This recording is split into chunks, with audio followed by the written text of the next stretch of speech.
아멘. 자리에 앉아 주십시오. 사람들에게는 이름이 있죠. 근데 이름 말고 또 다르게 부르는 수식어가 있습니다. 또 다른 이름이 있습니다. 어떤 사람은 누군가를 사장님이라고 부릅니다. 또 어떤 사람은 선생님이라고 부르고, 어떤 사람은 목사님, 아버지, 여보라고 부릅니다. 같은 사람이어도 그 사람을 어떻게 부르느냐에 따라서 관계 깊이가 달라집니다. 우리 찬유가 교회에서는 목사님이라고 해도 한동안 계속 아빠라고 부르는 거예요. 제가 이제 나름 분석을 해봤습니다. 찬유가 아빠라고 부를 때가 있고, 아버지라고 부를 때가 있고, 목사님이라고 부를 때가 있습니다. 아버지라고 부를 때는 용돈이 필요할 때, 아버지. 아빠라고 부를 때는 뭔가 따지거나 좀 더 편할 때, 아빠! 이럴 때도 아빠죠. 목사님이라 할 땐 공식적인 자리에서는 요즘에는 목사님이라고 부릅니다. 예수님에 대해서도 그렇습니다. 어떤 사람에게는 예수님은 좋은 선생님, 어떤 사람에게 예수님은 훌륭한 종교 지도자, 어떤 사람에게 예수님은 마음에 힘들 때 위로를 주는 위로자, 어떤 사람에게는 그냥 교회에서 자주 듣는 이름. 여러분에게 주님은 누구이십니까? 너희는 나를 누구라고 하느냐? 우리는 예수님을 안다고 하면서도 정작 주님 앞에서 내 고백은 흐려질 때가 많아요. 우리는 다른 사람의 고백에는 관심이 많습니다. 사람들이 나를 누구라고 하느냐? 우리 남편 믿음이요. 김 집사님 믿음이요. 우리 직장 동료 믿음이요. 우린 이런 이야기는 쉽게 해요.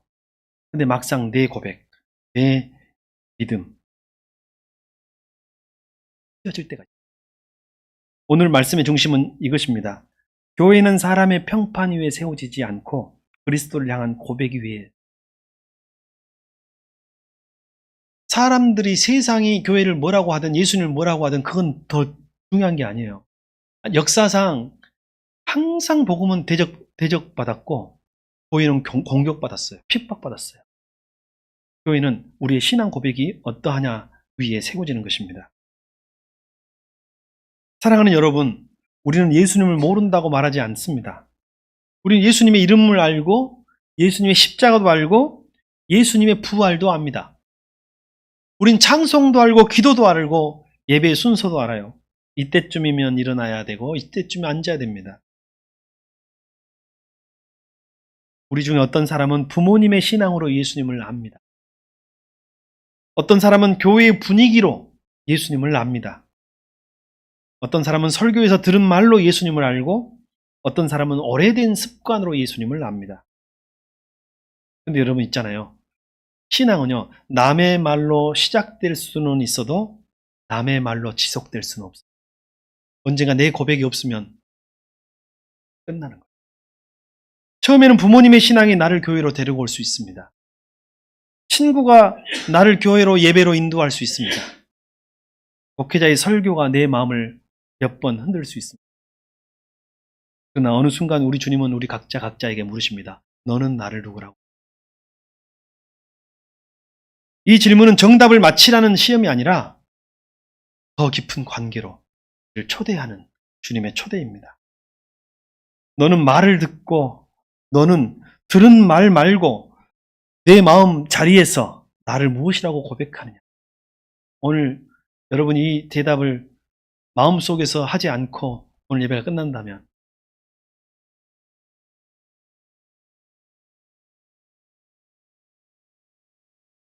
오늘 16장 13절에 보면 예수님께서 가이사라 빌립보 지방에 이르러서 제자들에게 물었다고 했습니다. 사람들이 나를 누구라고 하느냐? 여러분, 먼저 우리는 이 지역에 집중할 필요가 있어요. 왜 하필 이 질문을, 너희는 나를 누구라 하느냐? 라는 이 질문을 가이사라 빌립보에서 하셨어요. 먼저 이름에서 가이사라 어디서 많이 들어보지 않았어요? 가이사가 뭐예요? 카이사르. 그죠? 원래 라틴어로는 카이사르예요. 근데 영어로는 시저라고 부릅니다. 뭐예요? 황제 앞에 붙이는 호칭이에요. 황제 필립의 이름을 기념하고 기리기 위한 도시입니다. 황제의 허락을 받았겠죠. 황제가 하사한 이름인 거예요. 이 도시는 정치적인 욕망과 목적, 그리고 세상의 권력의 정점, 그리고 당시에는 황제가 이미 신이 된 그런 시대거든요. 그래서 황제 숭배하고 황제 신전이 있는 곳이에요.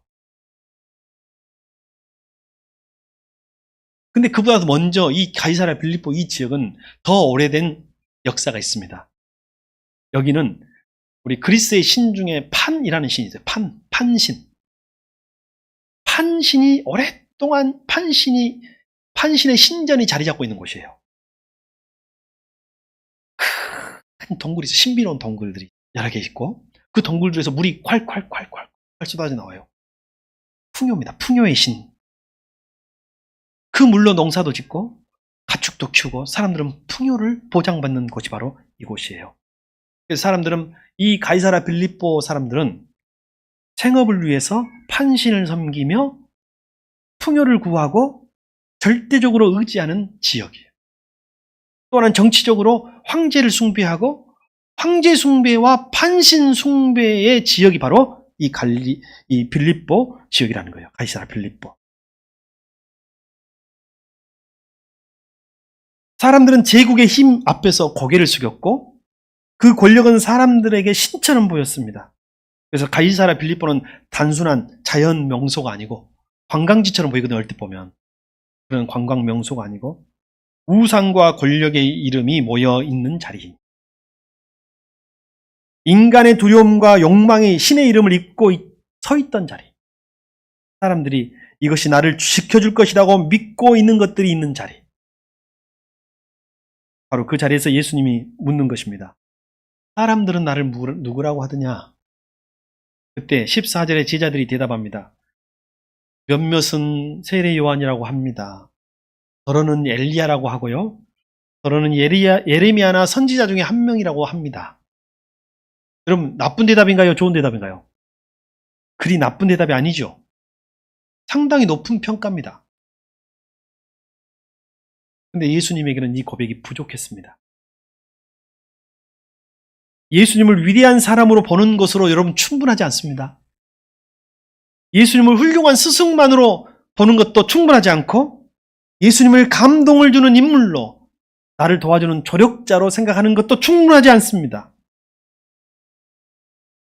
예수님은 우리에게 좋은 분 정도가 아니라 내 삶에 도움을 주는 좋은 자 정도가 아니라 위로를 주는 위로자 정도가 아니라 예수님은 더 깊은 고백을 듣고 싶어 했습니다. 오늘 우리에게도 그렇습니다. 너희는 나를 누구라고 하느냐?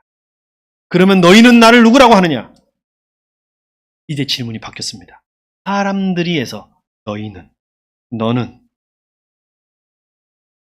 사람들의 의견에서 제자들의 고백으로 넘어가죠. 세상의 평판에서, 여론에서, 소문에서 믿음으로, 고백으로 넘어가고 있습니다. 여러분, 우리가 살면서 다른 사람 믿음 이야기 많이 하면 살아요. 저 사람 믿음 있네, 없네. 오늘만큼은 여러분의 믿음을 직시하시기 바랍니다. 여러분의 고백을 주님께 올려드릴 수 있기를 바랍니다. 수많은 신들의 이름 앞에서, 제국의 권세 앞에서, 인간의 두려움과 욕망이 만든 우상 앞에서 예수님께서 제자들에게 요구하신 것은 생명의 고백이었습니다. 여러분, 우리에게 가이사랴 빌립보는 어딜까요? 은행 창구예요. 은행 창구에서 주님 물으시는 거예요. 너는 나를 누구라고 하느냐? 내가 오늘 원하는 대출만 해주면 나의 은행장님한테 절이라도 하겠네. 그 간절한 마음이 여러분 살다 보면 생길 때 있잖아요. 그때 주님이 물어보시는 거예요. 너는 나를 누구라고? 그리스도시요 살아계신 하나님이십니다.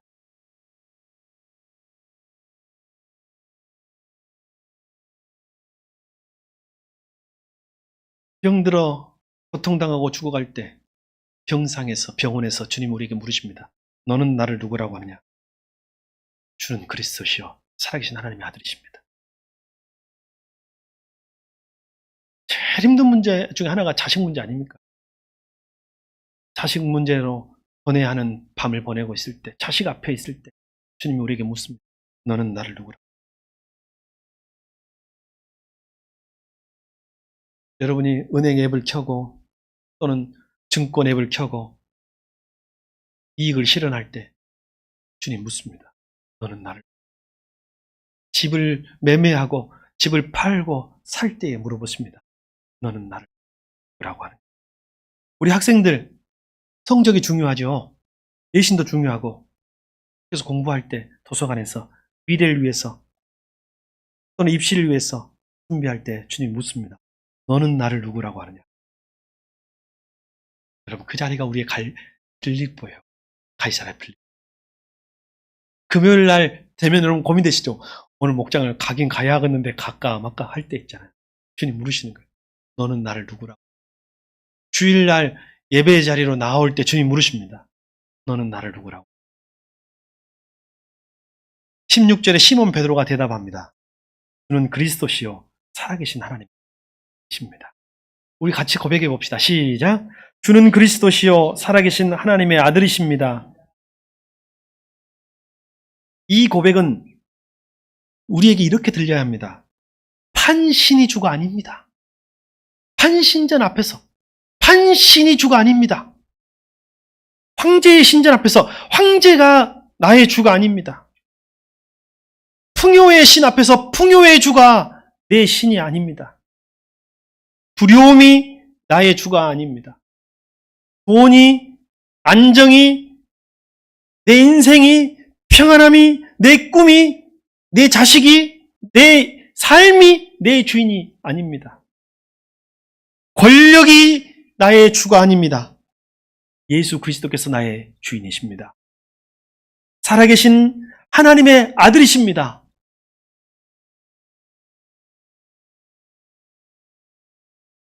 오늘 주님은 우리의 가이사랴 빌립보에서 우리에게 물으십니다.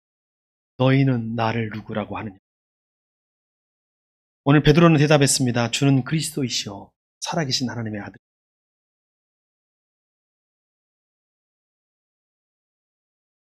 성도 여러분, 베드로의 고백은 단순한 말이 아닙니다. 이 고백은 인생의 방향을 바꾸는 말입니다. 오늘 만약 이 고백이 여러분에게 있다면 여러분의 인생의 방향은 오늘부터 바뀔 것입니다. 이 고백은 예배의 중심을 다시 세우는 말입니다. 이 고백은 교회의 기초를 다시 드러내는 말입니다. 17절에 예수님은 말씀하십니다. 가요나 시모나 내가 복이 있도다. 이를 내게 알게 한 이는 혈육이 아니요 하늘에 계신 내 아버지이시니라. 여러분 이 고백은 이 진리와 이 비밀을 베드로가 똑똑해서 안 것이 아닙니다. 베드로가 영적으로 뛰어나서 알아차린 것이 아닙니다. 베드로가 분석적으로 분석하여 알아낸 것도 아닙니다. 하나님께서 알게 하신 것입니다.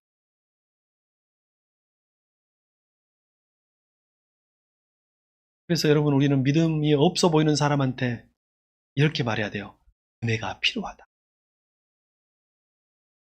믿음이 있어 보이는 스스로 있다고 생각하는 이들은 생각해야 돼요. 은혜 때문에. 우리가 뭔가 잘나고 우리가 똑똑하고 우리가 남보다 뛰어나서 오늘 이 자리에 있는 것이 아니에요.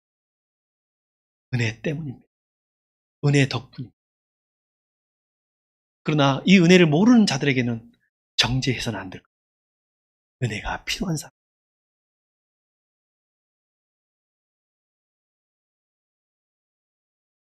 하나님께서 알게 하신 것이고 믿음은 인간의 추측이 아니고 고백은 인간의 자랑이 아닙니다. 예수님을 그리스도로 알아보는 것은 하나님의 은혜인 줄 믿습니다. 우리에게 은혜가 필요합니다. 우리 자녀들에게도 믿음이 은혜가 필요합니다. 은혜는 큰 힘이 있어요. 구원하지 못할, 용서하지 못할 죄인이 없습니다. 우리 아들은 안 돼. 우리 남편은 안 돼. 내 딸은 안 돼. 은혜가 임하면 하나님의 구원이 임할 줄 믿습니다. 18절에 네가 이 반석 위에 내 교회를 세우리니 음부의 권세가 이기지 못하리라 말씀했습니다. 여기서 내 교회라는 말이 나와요. 내 교회. 여러분 교회는 누구의 교회예요? 주님의 교회. 교회는 누군가의 교회가 아닙니다. 성도의 교회 이전에 주님의 교회입니다. 교회는 사람의 취향으로 세워지는 것이 아닙니다. 교회는 사람의 능력으로 유지되는 것도 아닙니다. 교회는 주님께서 세우시는 공동체입니다. 목사의 능력도 필요하겠지만 목사의 능력으로 세워지고 유지되는 것이 아닙니다. 성도의 헌신으로만 유지되는 것이 아닙니다. 어느 교회는 다 똑똑한데요. 이 신앙 고백이 없는 교회가 있어요. 교회의 주인이 사람인 경우가 있어요. 그건 안 됩니다. 어느 교회는 부족해요. 목사님도 좀 부족하고 어설프고 성도들도 좀 부족한 것 같은데 이 고백이 있어요. 그럼 그 교회는 주님이 세우십니다. 우리에게 이 고백이 필요합니다. 오늘 이 말씀에서 반석은 베드로의 인간적 탁월함이 아닙니다. 이 말씀에서의 반석은 베드로의 인간적 탁월함이 아니라 베드로의 성격이 아니고 베드로의 의지도 아니고 능력도 아니고 흔들리지 않은 충성심도 아닙니다. 오늘 반석 위에 세운다고 하는 이 반석은 하나님이 우리에게 열어주시는 그리스도에 대한 고백입니다. 주는 그리스도시요 살아계신 하나님의 아들이십니다라는 이 고백이 반석이라는 거예요.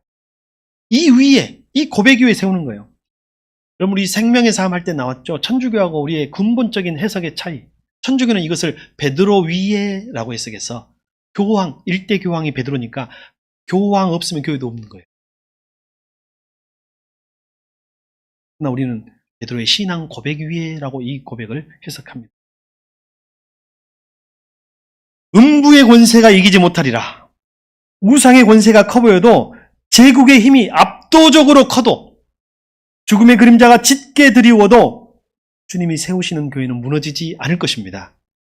주님이 세우시는 성도는 무너지지 않을 것입니다. 왜냐하면 교회는 사람의 힘 위에 서지 않기 때문입니다. 교회는 살아계신 하나님의 아들 예수 그리스도 위에 세워지기 때문인 줄 믿습니다.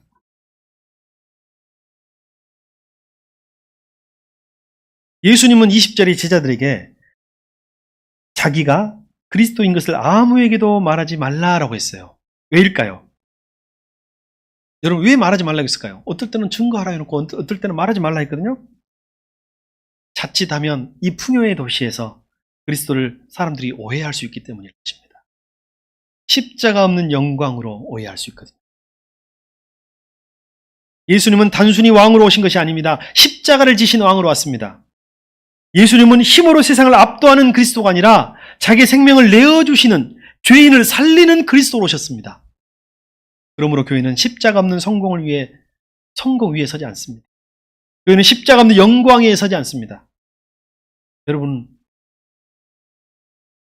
우리 새순교회가 주님이 원하시는 교회를 세워주려면 십자가가 필요합니다.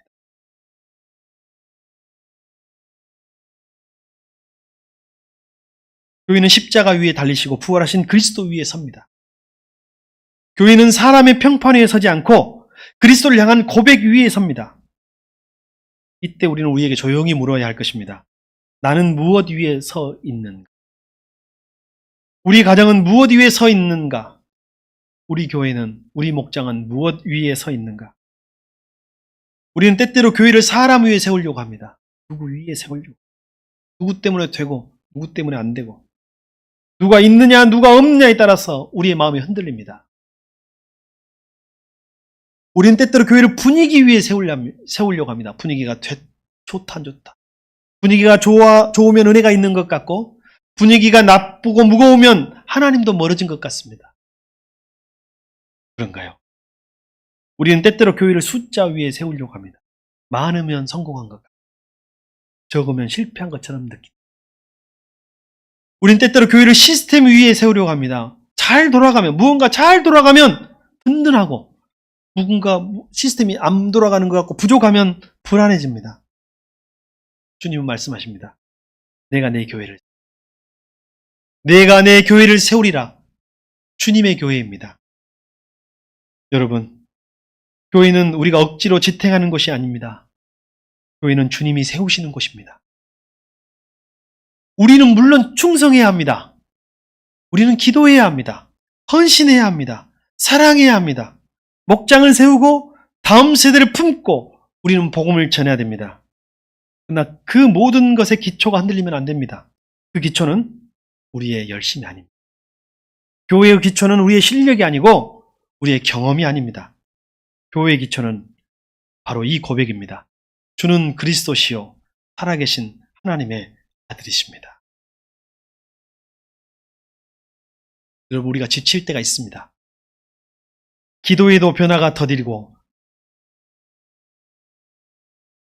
목장도 가정도 사역도 마음처럼 되지 않을 때가 있습니다. 내 믿음조차 초라하게 느껴질 때가 있습니다. 그때 우리는 자꾸 묻습니다. 내가 잘하고 있는가? 우리 교회는 괜찮은가? 우리는 앞으로 어떻게 될 것인가? 이런 질문도 필요합니다. 그러나 우리에게 더 깊은 질문이 필요합니다. 나는 지금 예수 그리스도를 누구로 고백하고 우리의 입술은 예수님을 말하지만 우리의 결정은 두려움이 할 수 있어요.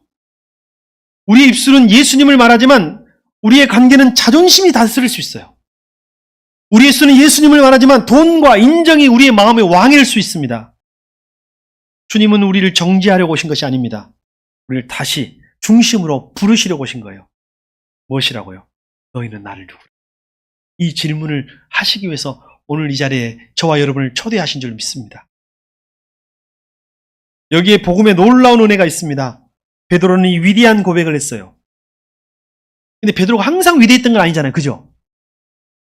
베드로가 오늘 주는 그리스도시요 살아계신 하나님의 아들이십니다라는 위대한 고백을 했습니다. 근데 여러분, 잠시 후에 머지않아 베드로는 예수님 십자가의 길을 말씀하시자 막아요. 안 돼요. 주님 십자가 지시면 안 돼요. 우리는요, 저는요. 예수님의 고난의 밤이 왔을 때 베드로는 3번이나 예수님을 부정했고 부인했습니다. 나는 그 사람을 알지도 못하노라. 얼마나 아픈 장면인가요? 방금 전까지 주는 그리스도시요 살아계신 하나님의 아들이십니다라는 고백, 그 고백이 두려움 앞에 무너졌습니다. 사랑한다고 말했던 사람이 위험 앞에서 도망쳤습니다. 주님을 끝까지 따르겠다고 했던 그 장담했던 사람이 너 그와 한패지? 라는 작은 질문 앞에서 흔들렸습니다. 이것이 베드로만의 이야기인가요? 우리의 이야기. 우리는 예배의 자리에서 이렇게 고백합니다. 주님 사랑합니다. 주님 믿습니다. 주님 따르겠습니다. 주님 왕이십니다. 예수님 찬양하겠습니다. 그러나 우리는 삶의 자리로 가면, 가이사라 필리포로 가면 다시 흔들립니다. 두려움 앞에서 침묵하고, 손해 앞에서 계산하고, 상처 앞에서 마음을 닫고, 기도해야 될 때 걱정을 먼저 붙듭니다. 우리는 고백하지만 약합니다. 우리는 믿지만 흔들리고, 우리는 사랑하지만 또 도망칩니다. 그렇다면 우리의 소망이 어디에 있습니까? 우리의 소망이 베드로의 강한 의지에 있는 것이 아닙니다. 우리의 소망은 흔들리지 않는 믿음에 있는 것이 아닙니다. 우리의 완벽한 헌신에 우리의 소망이 있는 것이 아닙니다. 우리의 소망은 흔들리는 베드로를 끝까지 붙드시는 예수님에게 있음을 믿습니다. 여러분의 소망이 여러분의 강한 의지에 있는 것이 아닙니다. 흔들리는 우리를 끝까지 붙드신 우리 주님께 있습니다. 그래서 이 고백이 중요한 거예요. 베드로가 중요한 게 아니라 베드로의 고백이 중요한 거예요. 예수님은 베드로가 무너질 것을 이미 아셨습니다. 그럼에도 불구하고 베드로를 부르셨습니다. 예수님은 베드로가 부인할 것을 아셨습니다. 그러나 베드로를 사랑하셨습니다. 예수님은 베드로의 고백이 흔들릴 것을 아셨습니다. 그럼에도 버리지 않으셨습니다. 그리고 예수님은 십자가로 가십니다. 왜요? 우리가 고백을 완성했기 때문에 십자가로 가신 것이 아니라, 우리가 충성스러웠기 때문에 가신 것이 아니라, 우리가 무너질 것을 아셨기 때문에, 우리가 부정하고 부인하고 도망치고 베드로처럼 비겁해질 것을 주님이 아셨기 때문에 우리 주님은 우리를 위하여 십자가로 가신 것입니다. 우리가 주님을 부인할 때도 주님은 우리를 부인하지 않으셨습니다.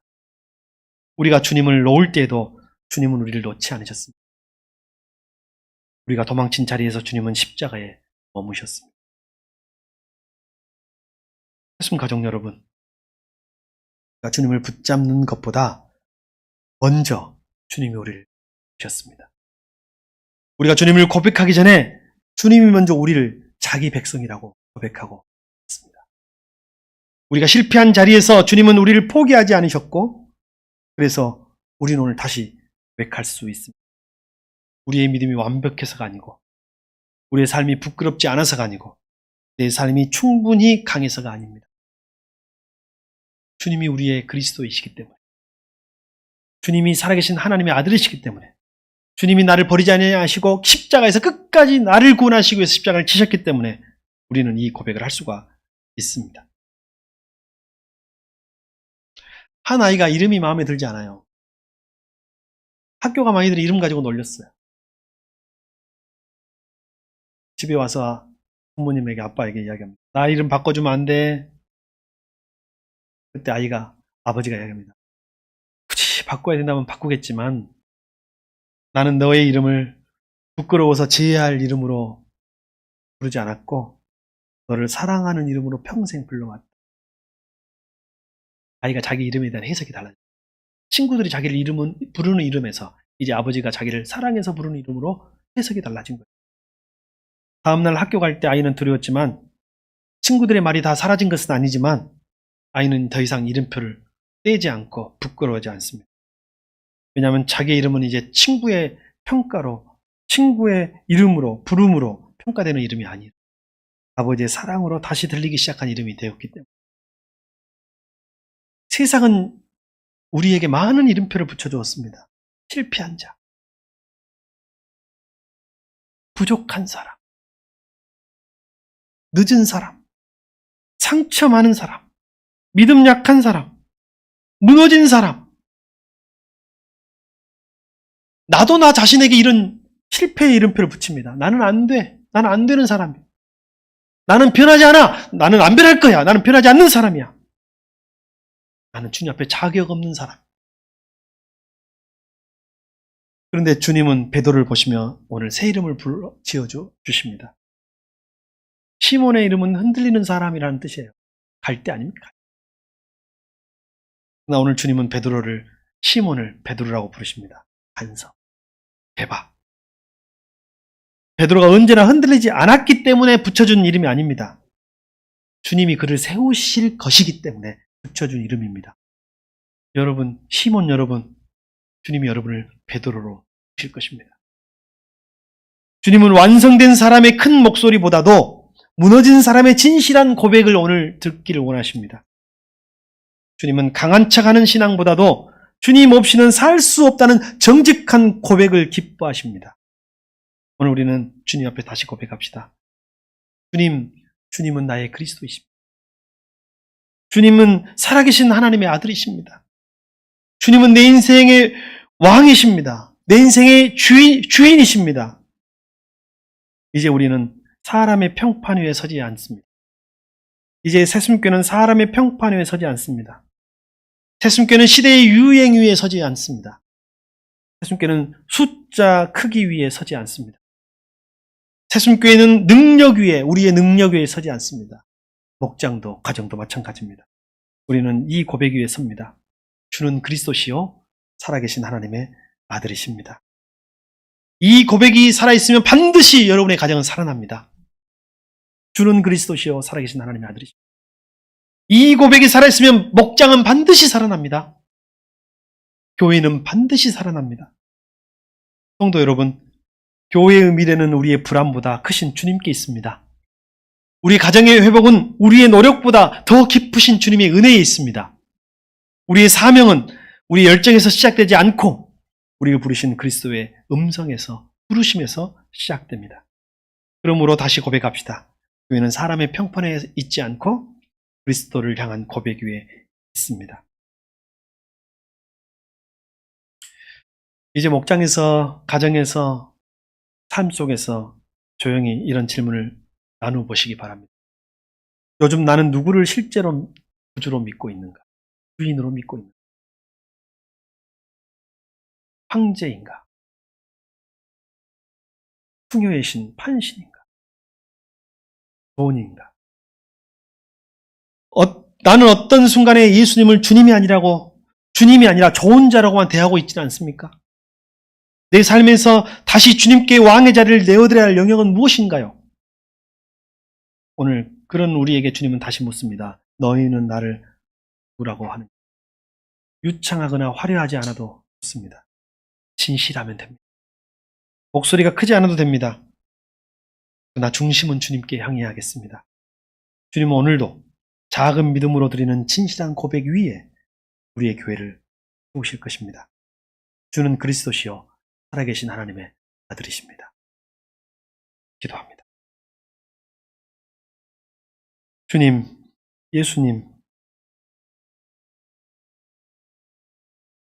오늘 우리에게 다시 물어주시니 감사합니다.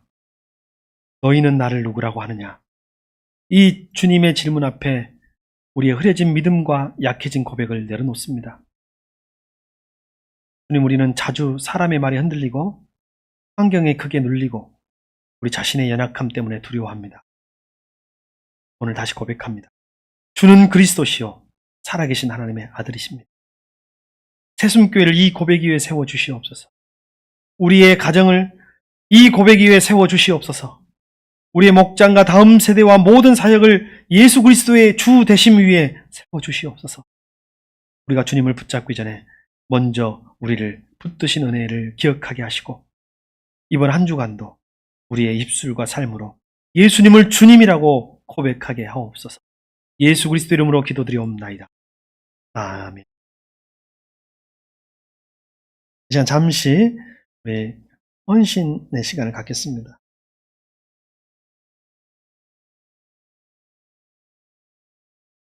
말씀 앞에서 잠시 우리 마음을 주님께 드립니다.